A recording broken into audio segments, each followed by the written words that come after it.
오늘 정치권에는 어떤 이슈들이 있는지 민현주 전 의원, 김종욱 전 청와대 행정관과 분석해 보겠습니다. 어서 오십시오. 안녕하세요. 네. 추석 연휴를 보낸 여야 정치권, 추석 민심을 두고 아전인수식의 해석을 내놨습니다. 먼저 각 당의 목소리를 듣고 대담 시작하겠습니다. 저희 당 빨리 왜 정비를 못하고 여당이 이렇게 헤매고 있느냐라고는 질타가 있으셨고, 이재명 대표의 사법 리스크 왜 법치를 바로 세우지 못하느냐, 이러한 부분에 대해서 엄격하게 하라고는 요구들이 많이 있으셨습니다. 왜 지역화폐 발행 안 하냐, 이런 의견이 많고요. 또 많은 주민들은 좀 검찰이 정의로웠으면 좋겠다. 한쪽은 증거가 차고 넘쳐도 수사를 안 하고, 또 한쪽은 먼지 털듯 털어가지고 겨우 말꼬리 하나 붙잡고, 이게 정의로운 사회냐. 너무 부정의하다. 네, 여야 정책위 의장의 발언 듣고 오셨는데요. 두 당 모두 추석 민심의 핵심이 민생이었다 이렇게 얘기를 하면서도 각자 해석은 달랐습니다. 검찰의 이재명 대표 기소에 대해서, 또 민주당의 김건희 여사 특검법 발의에 대해서 서로 다른 의견을 내놓으면서 공방을 벌였는데, 먼저 의원님 어떻게 보셨는지 궁금합니다. 아무래도 뭐 국민의힘은 집권 여당이니까요. 민생이 지금 어려운, 경제가 어려운 거, 특히 소상공인 여러분들 어려운 게 추석 밥상 민심에서 가장 치명적이었던 어려운 문제였던 것 같아요. 그래서 아까 뭐 성일종 정책위의장도 이야기했지만 그 부분을 지적한 것 같고요.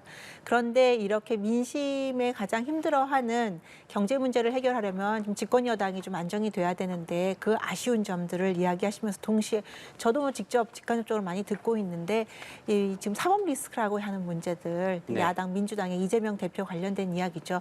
이 부분에서도 좀 빨리 처리해서 좀 조용해졌으면 좋겠다, 이런 얘기들이 있었습니다. 그런데 이제 같이 맞불 작전이라고 얘기를 하죠. 사실 민주당 내부나 아니면 범야권이라고 불리는 분들까지도 김건희 특검법과 관련해서는 이건 정쟁의 문제가 있지 않냐, 이것까지 굳이 이렇게 국민들이 불편한데 여기다 더 숟가락을 얹는 거 아니냐, 이런 비판들이 있었던 것도 사실이고요. 저는 관련해서 이재명 대표 관련한 이슈는 사실 지난 대선 때부터 있어왔던 이슈들입니다. 그래서 만일에 이재명 대표가 혐의가 없다고 하면 조사 이후에, 수사 이후에 정리가 되겠죠. 그래서 이 부분에 대해서 굳이 국정 운영의 발목을 잡으려는 그런 의도를 가지고 지금의 이런 특검법이라든지, 어차피 사실 김건희 특검법 통과되기도 현실적으로 어려운 상황입니다.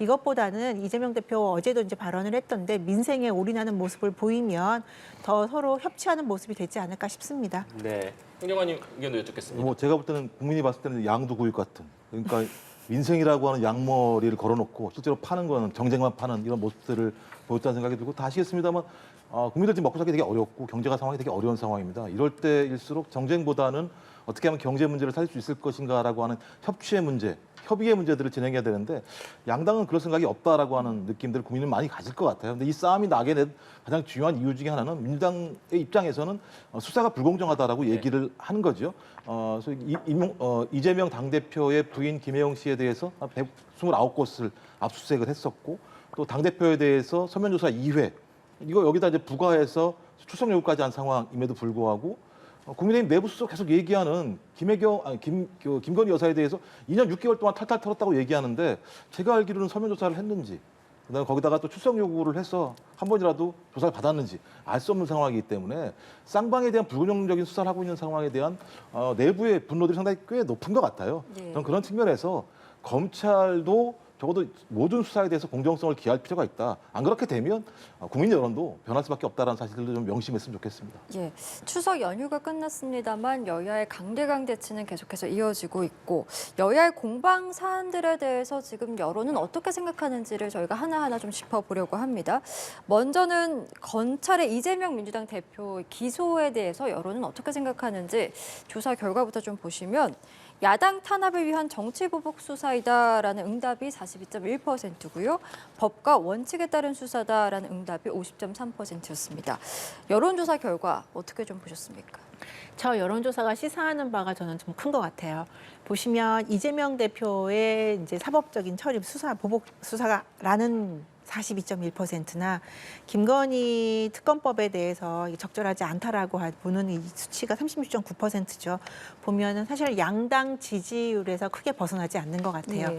결국에는 양당의 핵심 지지층에서는 각각에 대해서 이제 문제 제기를 하는 거죠. 이건 그러니까 정쟁이다, 민심을 외면한 정쟁이다라고 이제 강조를 하는 반면에 무당층이나 중도층을 포함한 이제 민심들은 또 반대 당을 지지하는 민심은 그래서 그대로 그냥 끌고 가자라는 민심인 것 같습니다. 그런 여론조사인 것 같습니다. 그래서 저는 국민의힘이나 민주당이 이 여론조사에 대해서 좀 많이 깊이 생각을 해야지 앞으로 국정 운영에 있어서 국민의힘도 힘을 받을 수 있고 민주당도 제대로 된 야당 역할을 할 수 있지 않나라는 생각이 들고요.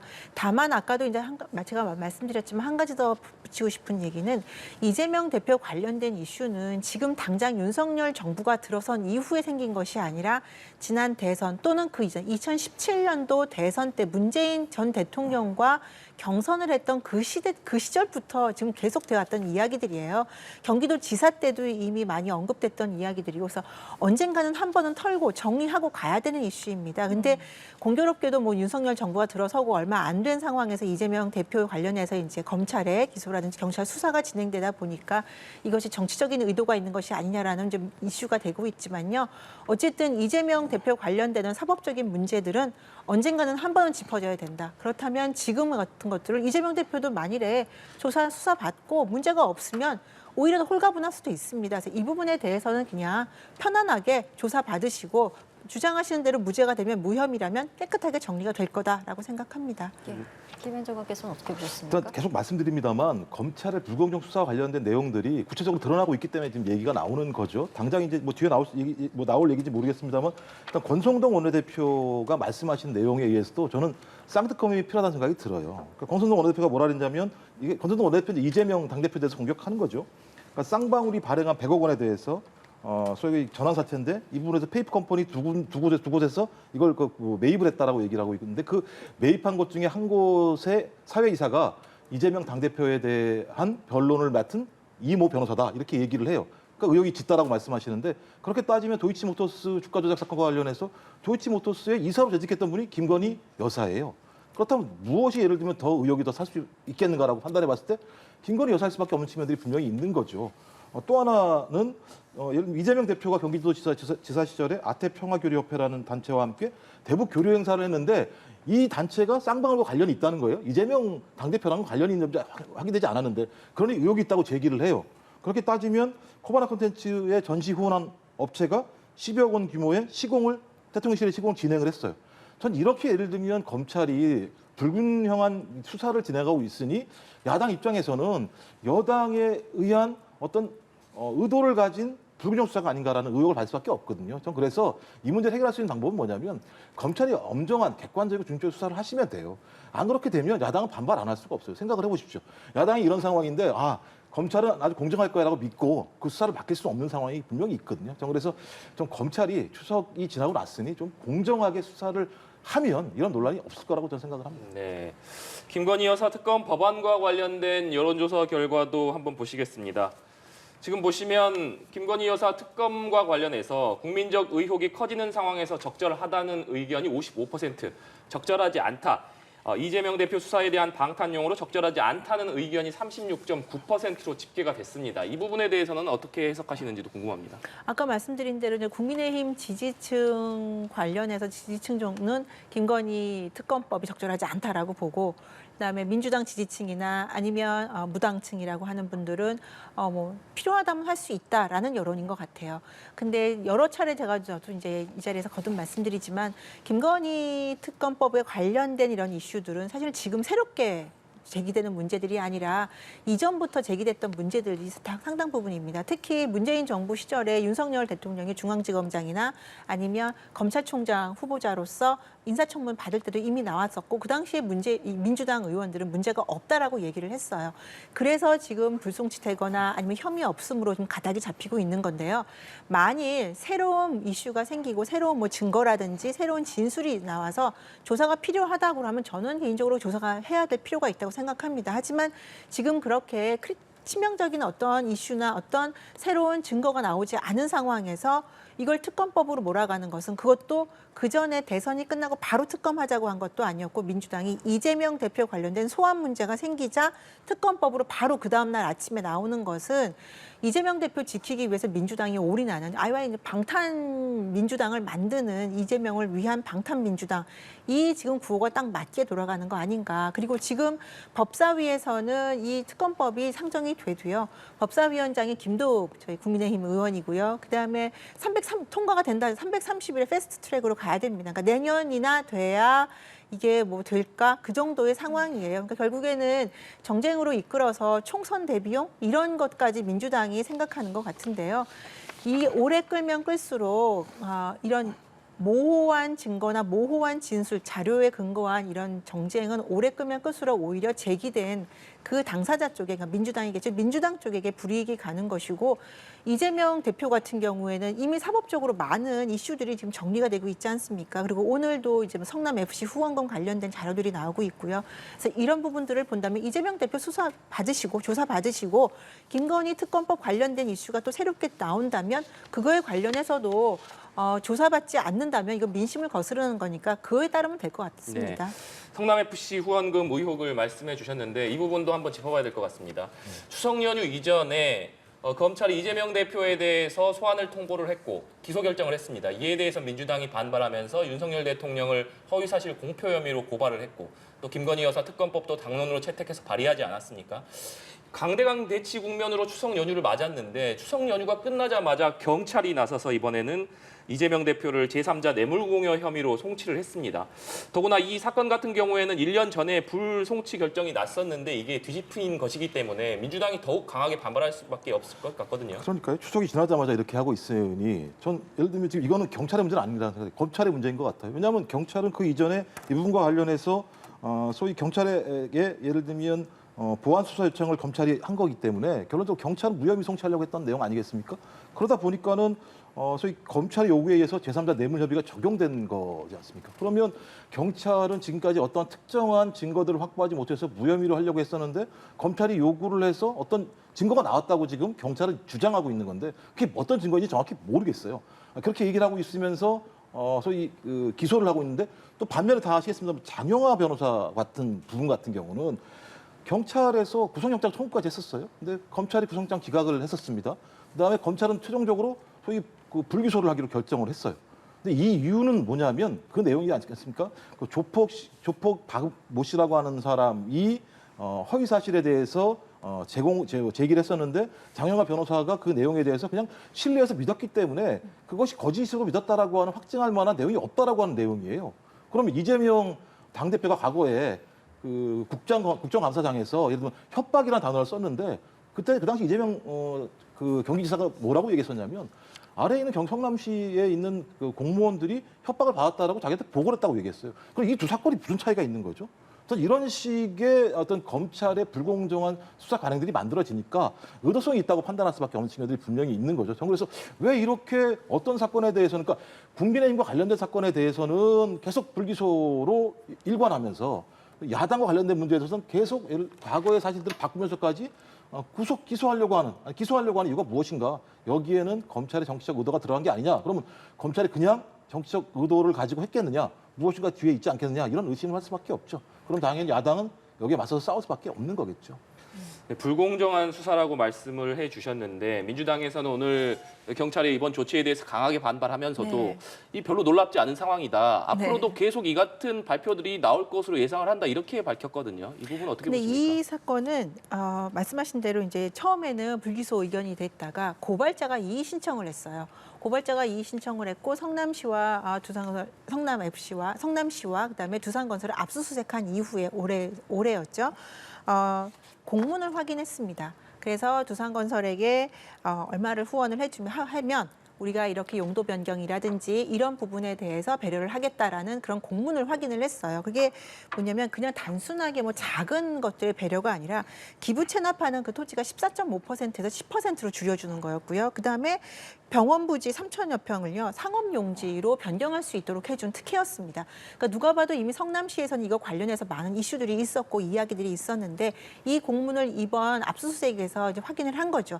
그렇다 보면 경찰 입장에서는 이건 기존에 없었던 잘 몰랐던 부분들이 명확하게 드러났기 때문에 우리는 이거를 불송치할 수는 없다.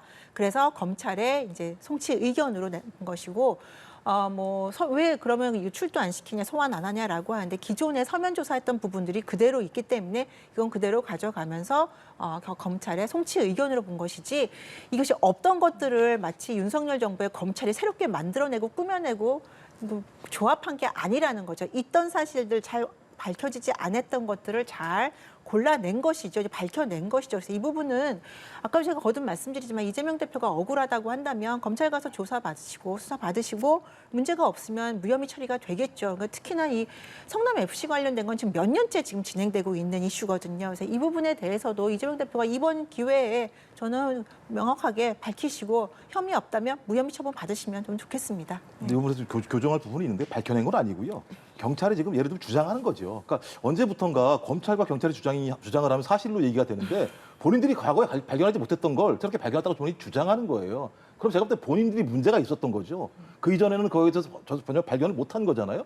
전 그렇다고 얘기한다면 본인들이 뭔가 유죄로 추정된다고 얘기하는데 그건 과도한 해석인 거죠. 법원의 판결을 받아야 되는 거기 때문에 그래서 과거에 그렇게 수사했는가에 대해서 문제 제기를 해야 되는데 왜 예를 들면 그런 범죄가 있음에도 불구하고 그렇게 지금 주장함으로써 오히려 유죄로 추정되게 상황을 만들어 버리니까 야당 입장에서는 정치적 의도가 있는 거 아니냐라는 얘기를 하는 거겠죠. 그러니까 그때가 문재인 정부였기 때문에 그 당시에 경찰 수사가 왜 제대로 진행되지 않았는지는 바로 잡고 이번에 다시 새롭게 그럼 경찰이나 검찰이나 저는 특정 정부를 위해서 일을 해서는 안 된다고 저도 생각을 하고요. 그러니까 이번 기회에 전 이건 명명백백하게 밝히면 된다고 생각합니다. 예, 알겠습니다.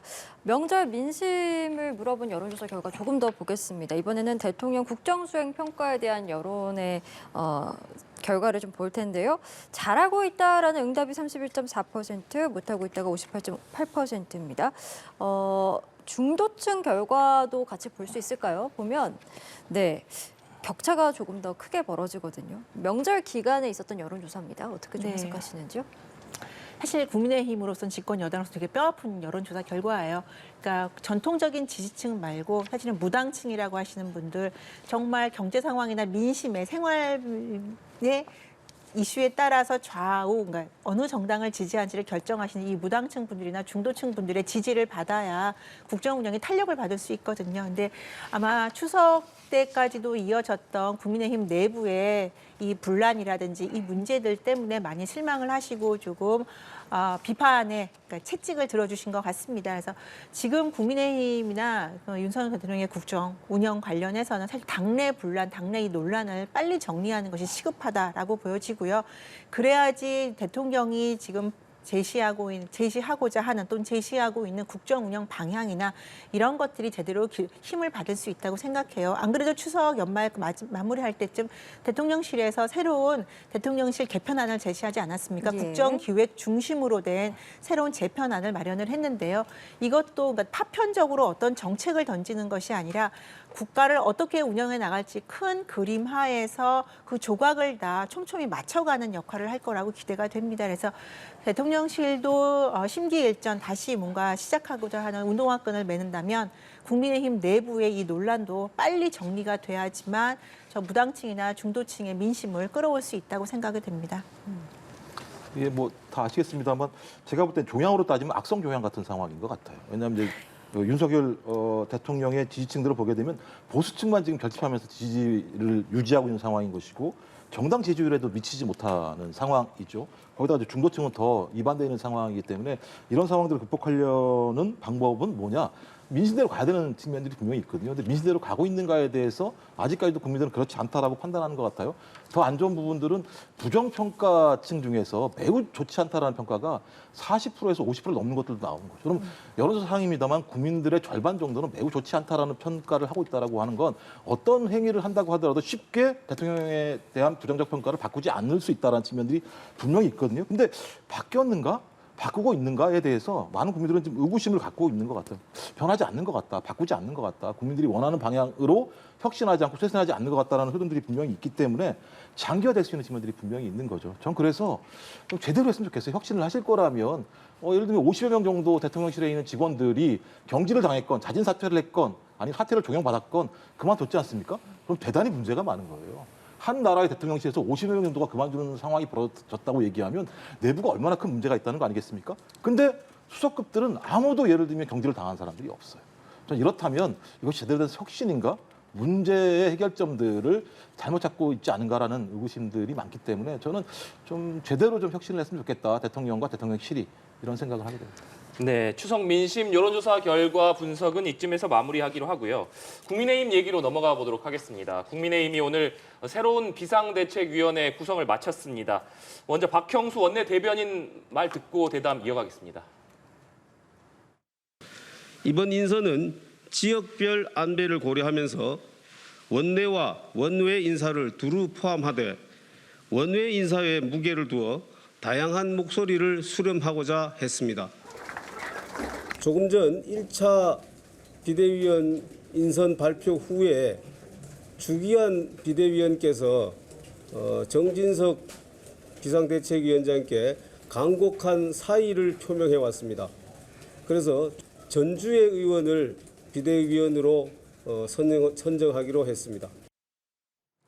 네, 비대위 인선 결과가 오늘 발표됐는데 먼저 오늘 비대위 인선을 어떻게 보셨는지 궁금하고 두 번째로 해프닝이 있었습니다. 네. 윤석열 대통령 측근으로 꼽히는 네. 주기환 전 네. 수사관이 주호영 비대위에 이어서 이번에도 비대위원회 이름을 올렸는데 즉각 다시 본인이 사의를 표명하면서 전주의 의원으로 바뀌는 해프닝이 있었거든요. 아무래도 윤석열 대통령의 측근이라는 점이 조금 부담이 됐을 것이다. 이런 해석이 있기도 하던데 그 전에 사전에 이 비대위원이 사전 논의를 거쳐서 임명이 될 거기 때문에 이 부분에서도 약간 의문이 남는 것은 네. 사실이에요.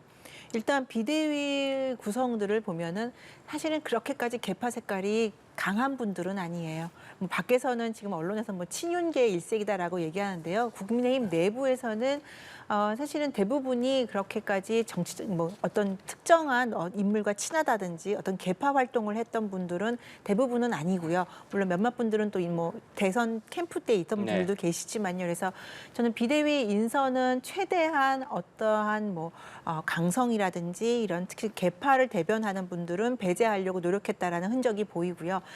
앵커께서 말씀하시는 대로 그 주기환 전 비대위원장 같은 경우 좀 아쉬운 부분이 있습니다. 본인이 이야기하기를 분명히 계속 거절을 했었다, 고사했었다라고 얘기를 하는데 왜 최종적인 명단에 올랐는지 그 혼선이 있었는지는 저도 사실은 이제 좀 의아하고요. 좀 아쉬운 점입니다. 근데 주기환 전 비대위원장 같은 경우에는 저는 이번 비대위에 참여하지 않는 것이 바람직하다라고 보는 게 뭐 사실이건 아니건 간에 자이건 타이건 언론을 통해서 또 국민들께 윤석열 대통령과 굉장히 가까운 사이다라는 그런 오해를 또 받고 있지 않습니까? 그리고 사실은 이분은 호남에 출마를 했었고 네. 정치적인 활동을 하는 분인데 계파라기보다는 지역적인 안배를 통해서 이분을 좀 중용하려고 했던 것 같은데 이런 혼선이 정리되지 않아서 약간 오해를 불러일으킨 점은 좀 아쉽다고 보고요.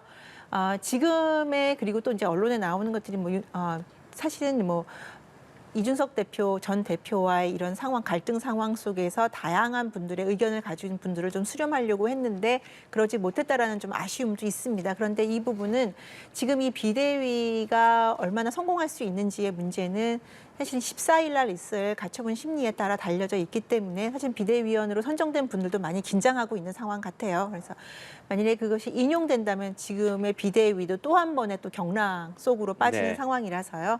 이제 만일에 그렇지 않게 된다면 지금 이 비대위는 조기 전당대회를 치를 수 있게 당의 안정화를 통해서 전당대회 준비에 전념할 수 있는 그래서 계파색이 옅은 분들로 구성된 그 비대위 역할을 잘해 주시길 바란다는 부탁입니다. 네. 네. 비대위 인선은 끝이 났고 이제 19일에도 새 원내대표를 선출을 하는데 지금 거론되는 인물만 해도 10명이 넘습니다. 네. 굉장히 많은데 어떤 부분이 좀 변수로 꼽히려고 보시는지 또 어떻게 예상하시는지요? 지금 나오는 거는 뭐 계파 안배다, 지역 안배다라는 이야기들이 나오는데 전통적으로 국민의힘뿐 아니라 민주당도 비슷하겠는데요. 정당에서의 원내대표는요. 정책 역량이 가장 중요한 요소입니다.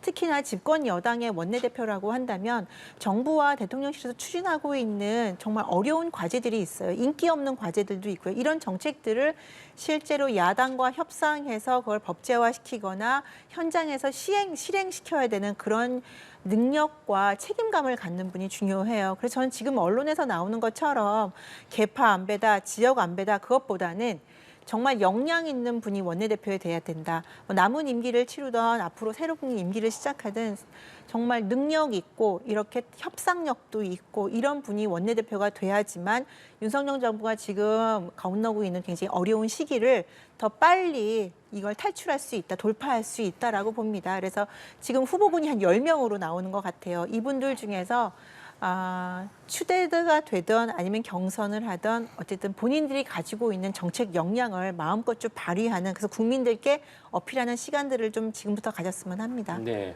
민주당 얘기도 좀 짚어보겠습니다. 이재명 대표와 관련해서 민주당에서 지도부가 전방위적인 대여 공세에 나선 상황인데 이재명 대표는 이 같은 투쟁 전선에서는 약간 물러서 있는 모습입니다. 오히려 민생을 강조하는 행보를 계속해서 이어가고 있는데 오늘도 민생경제위기대책위원회가 민주당에서 출범을 했습니다. 이재명 대표 민생과 관련한 행보를 계속 이어가면서 윤석열 대통령에게 다시 한번 영수회담을 제안을 했어요. 지난번에 사실상 윤 대통령이 지금 당장 만나기는 어렵다는 뜻을 밝혔는데 이재명 대표의 이 제안 어떻게 좀 보시는지 궁금합니다.